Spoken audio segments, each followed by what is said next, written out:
दोस्तों, आज मैं बीपीएससी 67 के पीटी के लिए हिस्ट्री के सबसे महत्वपूर्ण क्वेश्चन लेकर आया हूं।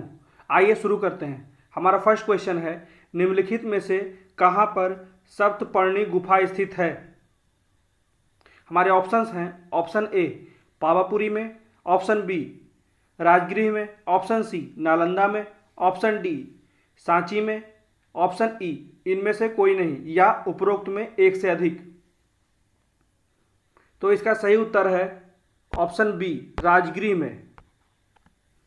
सप्तपर्णी गुफा राजगीर की एक पहाड़ी में स्थित गुफा है। कुछ सूत्रों के अनुसार प्रथम बौद्ध संगीत का आयोजन इसी स्थान पर हुआ था। यहाँ गर्म जल का एक स्रोत है जिसमें स्नान करने से स्वास्थ्य लाभ होता है। आप लोग प्लीज बताएं कि प्रथम बौद्ध संगीत कब हुआ था, कमेंट बॉक्स में बताएं। अब आते हैं अगले सवाल की ओर। हमारा दूसरा सवाल है, सबसे पहले वस्त्रों के लिए कपास की खेती का आरंभ कहां पर किया गया था? हमारे ऑप्शंस हैं, ऑप्शन ए मिस्र में, ऑप्शन बी भारत में, ऑप्शन सी मेसोपोटामिया में, ऑप्शन डी मध्य अमेरिका में, ऑप्शन ई इनमें से कोई नहीं या उपरोक्त में एक से अधिक। तो इसका सही उत्तर है ऑप्शन बी भारत में। सिंधु सभ्यता में इसके अवशेष मिले हैं। सिंधु सभ्यता का प्रमुख उद्योग सूती वस्त्र उद्योग था। अब आते हैं अगले सवाल की ओर। हमारा तीसरा सवाल है, निम्नलिखित में से सिख साम्राज्य का अंतिम शासक कौन था? हमारे ऑप्शंस हैं, option A Naunihal Singh, option B Sher Singh, option C Ranjit Singh, option D Dilip Singh, option E इनमें से कोई नहीं या उपरोक्त में एक से अधिक। तो इसका सही उत्तर है ऑप्शन डी दिलीप सिंह। और इसको इस तरह से भी याद रखेंगे कि ये मामला 1869 का है। तो 1869 में गांधी जी का भी जन्म हुआ था। 1869 में पंजाब पर जब अंग्रेजों के कब्जे हो गए थे, अंग्रेजों ने जब पंजाब पर कब्जा कर लिया था, उसके बाद महाराजा दिलीप सिंह के तख्ता हटा दिया गया था, तख्ता से हटा दिया गया था। वह सिख साम्राज्य के आखिरी शासक थे। तो याद रखेंगे। अब आते हैं चौथे सवाल की ओर। चौथा सवाल है, निम्नलिखित में से किसके काल में भारतीय पुरातत्व सर्वेक्षण विभाग की स्थापना हुई? हमारे ऑप्शंस हैं, option A Lord Wellesley, option B Lord William Bentinck, option C Lord Warren Hastings, option D Lord Curzon, option E इनमें से कोई नहीं या उपरोक्त में एक से अधिक। तो इसका सही उत्तर है option D Lord Curzon. Lord Curzon के समय 1904 का प्राचीन संस्मारक परीक्षण अधिनियम पारित किया गया था। इस अधिनियम के अंतर्गत पुरातत्व विभाग की स्थापना की गई थी। अब आते हैं अगले सवाल की ओर। हमारा पांचवा सवाल है, निम्नलिखित में से किसका वास्तविक नाम रामचंद्र पांडुरंग था?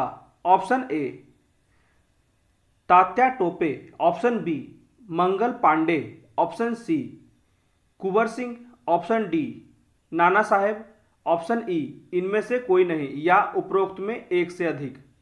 तो इसका सही उत्तर है ऑप्शन ए तात्या टोपे। तात्या टोपे का ही वास्तविक नाम रामचंद्र पांडुरंग था। तात्या टोपे 1857 के भारत के प्रथम स्वतंत्रता संग्राम में बहुत ही महत्वपूर्ण योगदान दिए थे। यहाँ तक कहा जाता है कि जब रानी लक्ष्मीबाई, नाना साहब पेशवा तथा राव साहब जैसे वीर भी अंग्रेजों से लड़ते हुए वीरगति को प्राप्त हो गए, उस वक्त भी ये लगभग 1 वर्ष तक अकेले अंग्रेजों के विरुद्ध विद्रोह करते रहे थे। अब आते हैं अगले सवाल की ओर। हमारा छठा सवाल है, बिहार में फ्रांसीसी व्यापारियों का आगमन कब से माना जाता है? हमारे ऑप्शंस हैं, ऑप्शन ए 1780 ईस्वी में, ऑप्शन बी 1720 ईस्वी में, ऑप्शन सी 1734 ईस्वी में, ऑप्शन डी 1725 ईस्वी में। ऑप्शन ई, इनमें से कोई नहीं या उपरोक्त में एक से अधिक। तो इसका सही उत्तर है ऑप्शन सी, 1734 ईस्वी में। 1734 ईस्वी में फ्रांसीसियों ने पटना में माल गोदाम की स्थापना की थी। फ्रांसीसी कंपनी का मुख्य दिलचस्पी बिहार के सोरा को प्राप्त करने की थी। हमारा 7वां सवाल है, निम्नलिखित में से कौन महाभाष्य के रचनाकार हैं? हमारे ऑप्शंस हैं, option A Patanjali, option B अश्वघोष, option C Bharatmuni, option D Nagasena, option E इनमें से कोई नहीं या उपरोक्त में एक से अधिक। तो इसका सही उत्तर है ऑप्शन ए पतंजलि। महाभाष्य की रचना पतंजलि ने की, जो पुष्यमित्र शुंग के गुरु और पुरोहित थे। पतंजलि ने पाणिनि के अष्टाध्यायी पर अपना टिप्पणी लिखा, उसी को ही महाभाष्य का रूप दिया गया, उसी का नाम महाभाष्य है। अब आते हैं अगले सवाल की ओर। हमारा 8वां सवाल है, देशबंधु चित्तरंजन दास की अध्यक्षता में कांग्रेस का 38वां अधिवेशन बिहार के किस जिले में हुआ था? हमारे ऑप्शंस हैं, ऑप्शन ए कैमूर में, ऑप्शन बी पटना में, ऑप्शन सी गया में, ऑप्शन डी किशनगंज में, ऑप्शन ई इनमें से कोई नहीं या उपरोक्त में एक से अधिक। तो इसका सही उत्तर है ऑप्शन सी गया में। हमारा 9वां सवाल है, बिहार में राजेंद्र स्टेडियम कहाँ स्थित है? हमारे ऑप्शंस हैं, ऑप्शन ए गया में, ऑप्शन बी छपरा में, ऑप्शन सी पटना में, ऑप्शन डी खगौल में, ऑप्शन ई इनमें से कोई नहीं या उपरोक्त में एक से अधिक। तो इसका सही उत्तर है ऑप्शन बी छपरा में। बिहार के छपरा में राजेंद्र स्टेडियम स्थित है। अब आते हैं अगले सवाल की ओर। हमारा 10वां सवाल है, भारत का निम्नलिखित में से कौन सा राज्य है जिसमें ऊंट संरक्षण व विकास नीति लागू करने की घोषणा की है? इसके ऑप्शंस हैं, option A Bihar, option B Tamil Nadu, option C Haryana, option D Rajasthan, option E इनमें से कोई नहीं या उपरोक्त में एक से अधिक। तो इसका सही उत्तर है ऑप्शन डी राजस्थान। राजस्थान सरकार ने बजट 2022-23 में ऊंट संरक्षण और विकास नीति की घोषणा की। इन ऊँटों की लगातार संख्या में गिरावट के कारण यह नीति बनाने का कदम उठाया गया। देश का लगभग 85% ऊँट राजस्थान में पाया जाता है। अब आते हैं अगले सवाल की ओर। हमारा 11वां सवाल है, बिहार के मगध प्रखंड में कुल जिलों की संख्या कितनी है? हमारे ऑप्शंस हैं, ऑप्शन ए 4 हैं, ऑप्शन बी 7 हैं, ऑप्शन सी 10 हैं, ऑप्शन डी 5 हैं, ऑप्शन ई इनमें से कोई नहीं या उपरोक्त में एक से अधिक। तो इसका सही उत्तर है ऑप्शन डी 5 हैं। कौन कौन है? इसमें गया, औरंगाबाद, नवादा, अरवल और जहानाबाद, ये पांचों जिले मगध प्रखंड में शामिल हैं। अब आते हैं अगले सवाल की ओर। हमारा 12वां सवाल है, बिहार के किस जिले में दूसरा तारामंडल बन रहा है? हमारे ऑप्शंस हैं, option A Darbhanga, option B Nalanda, option C Araria, option D Gaya, option E इनमें से कोई नहीं या उपरोक्त में एक से अधिक। पहला तो पटना में ऑलरेडी है, ये आप देखे ही होंगे कि पटना में तारामंडल है। अब दूसरा बन रहा है, इसका सही ऑप्शन है ऑप्शन ए दरभंगा में। अब आते हैं अगले सवाल की ओर। हमारा 13वां सवाल है, बरेला पक्षी अभयारण्य कहां पर स्थित है? इसके ऑप्शंस हैं, option A Katihar, option B Bhagalpur, option C Darbhanga, option D Vaishali, option E इनमें से कोई नहीं या उपरोक्त में एक से अधिक। तो इसके सही उत्तर हैं ऑप्शन डी वैशाली। वैशाली में बरेला पक्षी अभयारण्य स्थित है। इसकी स्थापना 1997 में हुई थी। इस बरेला पक्षी अभयारण्य में चीता, हिरन, भालू, सांभर पाए जाते हैं। अब आते हैं अगले सवाल की ओर। हमारा 14 सवाल है, एक उन्नत जल प्रबंधन व्यवस्था का साक्ष्य कहाँ से प्राप्त हुआ है? हमारे ऑप्शंस हैं, ऑप्शन ए लोथल से, ऑप्शन बी आलमगीरपुर से, ऑप्शन सी धौलावीरा से, ऑप्शन डी कालीबंगा से, ऑप्शन ई इनमें से कोई नहीं या उपरोक्त में एक से अधिक। तो इसका सही उत्तर है ऑप्शन सी धौलावीरा से। धौलावीरा यह वर्तमान में गुजरात में स्थित है। इस स्थल के पास से मनहर और मनसर दो नदियां बहती थी। अब आते हैं अगले सवाल की ओर। हमारा 15वां सवाल है, भारतीय उपमहाद्वीप में लौह का सर्वप्रथम साहित्यिक संदर्भ किसमें मिलता है? हमारे ऑप्शंस हैं, option A Atharvaveda, option B Samaveda, option C Rigveda, option D Yajurveda, option E इनमें से कोई नहीं या उपरोक्त में एक से अधिक। तो इसका सही उत्तर है ऑप्शन डी यजुर्वेद। यजुर्वेद में कृष्ण अयश इसी को संदर्भित किया गया काली या गहरी धातु के रूप में, जो शब्द स्पष्ट करता है कि लोहा धातु का उल्लेख हुआ था यजुर्वेद में। अब आते हैं अगले सवाल में। हमारा 16वां सवाल है, बौद्ध ग्रंथ मध्यम निकाय किस भाषा में है? हमारे ऑप्शंस हैं, option A Pali, option B Prakrit, option C Sanskrit, option D Telugu, option E इनमें से कोई नहीं या उपरोक्त में एक से अधिक। तो इसके सही उत्तर हैं ऑप्शन ए पाली। मध्यम निकाय बौद्ध धर्म ग्रंथ है। यह सूत पिटक के 5 बौद्ध निकायों में से दूसरा निकाय है। इसकी रचना 3री शताब्दी ईसा पूर्व से लेकर 2री शताब्दी ईस्वी के मध्य हुई थी। याद रखना, ये सब महत्वपूर्ण सवाल है 67वां के लिए। अब आते हैं 17वें सवाल पे। उज्जैन का प्राचीन काल में नाम क्या था? हमारे ऑप्शंस हैं, option A Takshashila, option B Indraprastha, option C Avantika, option D Pataliputra, option E इनमें से कोई नहीं या उपरोक्त में एक से अधिक। तो इसका सही जवाब है ऑप्शन सी उज्जैन का प्राचीन काल में नाम था अवंतिका। अब आते हैं अगले सवाल की ओर। हमारा 18वां सवाल है, बिना बेकार के किसने सुदर्शन झील का जीर्णोद्धार कराया? अब इसके ऑप्शंस हैं, option A Ashok, option B Chandragupta Maurya, option C Kumaragupta प्रथम, ऑप्शन डी रुद्रदामन प्रथम, ऑप्शन ई इनमें से कोई नहीं या उपरोक्त में एक से अधिक। तो इसका सही उत्तर है ऑप्शन डी रुद्रदामन प्रथम।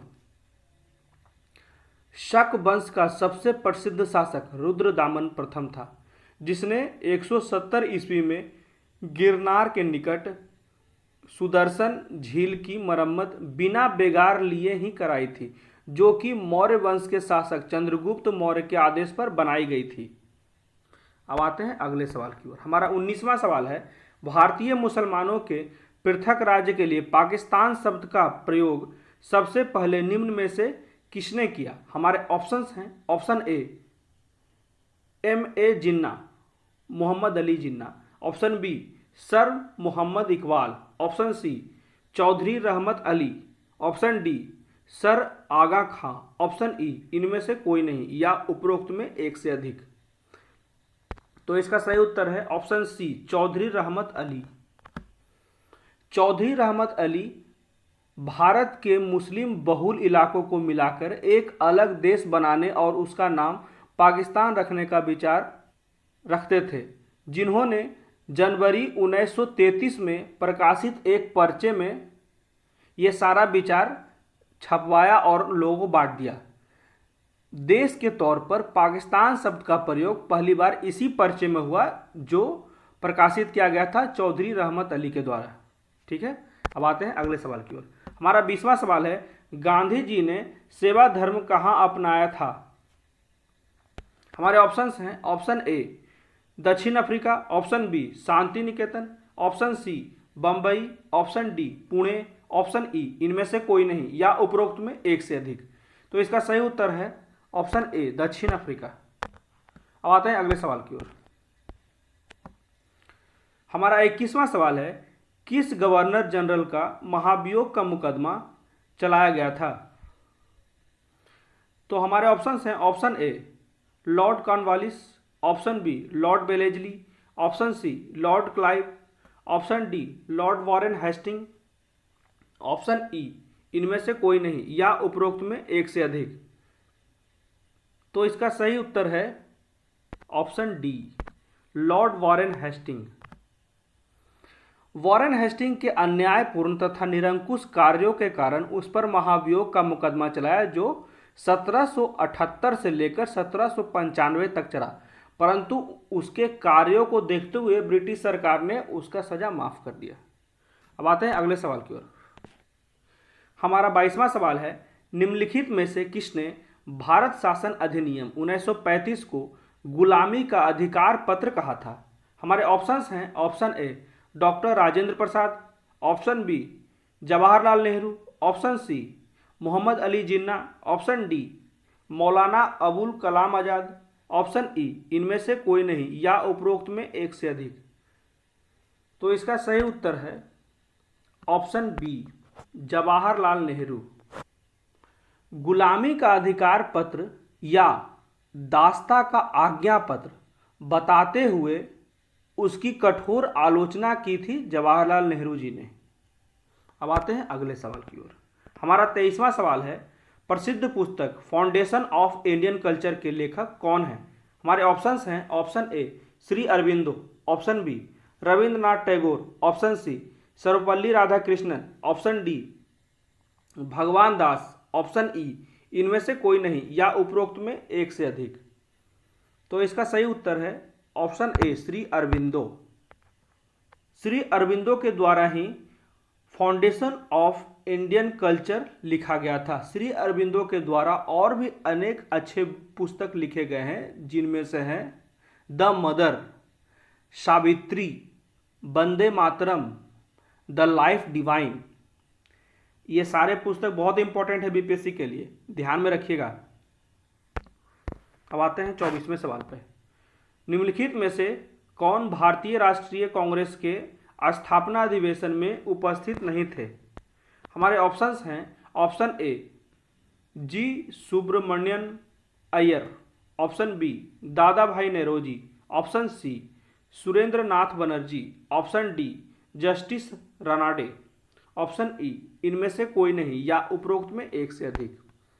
तो इसका सही उत्तर है सुरेंद्र नाथ बनर्जी। सुरेंद्र नाथ बनर्जी जो थे वो भारतीय राष्ट्रीय कांग्रेस के स्थापना अधिवेशन में उपस्थित नहीं हुए थे। अब आते हैं हमारे 25वें सवाल की ओर। निम्नलिखित में से किन्होंने सर्वप्रथम भारत के लिए औपनिवेशिक स्वराज की मांग की थी? ऑप्शन ए मोतीलाल नेहरू और गोविंद बल्लभ पंत ने, ऑप्शन बी राजगोपालाचारी और सरदार पटेल ने, ऑप्शन सी सर तेज बहादुर सप्रू और जयकर ने, ऑप्शन डी जवाहरलाल नेहरू और जगजीवन राम ने, ऑप्शन ई इनमें से कोई नहीं या उपरोक्त में एक से अधिक। तो इसका सही उत्तर है ऑप्शन सी सर तेज बहादुर सप्रू और जयकर ने। तेज बहादुर सप्रू और जयकर नेहरू रिपोर्ट तैयार करने वाली समिति में शामिल थे। इस नेहरू रिपोर्ट को तैयार करने का अध्यक्षता जो कर रहे थे वे थे मोतीलाल नेहरू। और इस नेहरू रिपोर्ट को बनाने में जो मुख्य विचार था, जिसमें भारत के लिए औपनिवेशिक स्वराज की मांग रखना था। ठीक है, ये थे हमारे 25 सवाल। कैसे लगे जरूर बताएं कमेंट करके, और साथ ही साथ प्लीज़ सब्सक्राइब करें हमारे चैनल को। Thank you.